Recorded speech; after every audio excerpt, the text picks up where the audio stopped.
Thakazhi railway ക്രോസിന് സമീപം അമ്മയും മകളും ട്രെയിനിന് മുന്നിൽ ചാടി ആത്മഹത്യ ചെയ്തു. തകഴി പഞ്ചായത്ത് ജീവനക്കാരിയായിരുന്ന പ്രിയയും മകളുമാണ് ആത്മഹത്യ ചെയ്തത്. അമ്പലപ്പുഴ പോലീസ് സംഭവസ്ഥലത്തെത്തി.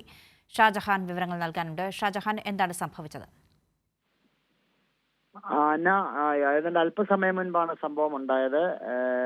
വിയ്യപുരം പഞ്ചായത്ത്, തകഴിയല്ല, വിയ്യപുരം പഞ്ചായത്തിലെ ജീവനക്കാരിയും മകളുമാണ് അപകടത്തിൽപ്പെട്ടത്. രണ്ടുപേരും ആത്മഹത്യ ചെയ്തതാണ് എന്നാണ് പോലീസ് പറയുന്നത്. ഇൻക്വസ്റ്റ് നടപടികൾ ഇപ്പോൾ ഇരുവരുടെയും പൂർത്തീകരിച്ചു വരുന്നുണ്ട്.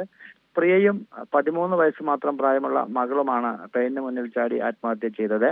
കുടുംബ പ്രശ്നങ്ങളാണ് ആത്മഹത്യക്ക് കാരണം എന്നാണ് പ്രാഥമിക വിവരം. നാട്ടുകാരും മറ്റും അതാണ് പറയുന്നത്. പലതവണ ജനപ്രതിനിധികൾ ഇടപെട്ട് ചർച്ച നടത്തിയിട്ടും ഈ പ്രശ്നം പരിഹരിക്കാൻ സാധിച്ചില്ല. ഭർത്താവ് മറ്റ് സ്ത്രീകളുമായിട്ടുള്ള ബന്ധമാണ് ഇരുവരെയും തമ്മിൽ അകറ്റിയത്. കുറച്ചു കാലമായിട്ട് ഇവർ വേർപെട്ട് കഴിയുകയായിരുന്നു. ഏറ്റവും ഒടുവിലായിട്ട് അല്പസമയം മുൻപാണ് ഇരുവരും ട്രെയിനിന് മുന്നിൽ, തകഴി റെയിൽവേ ക്രോസിന് സമീപം ട്രെയിനിന് മുന്നിൽ ചാടി ആത്മഹത്യ ചെയ്തത്.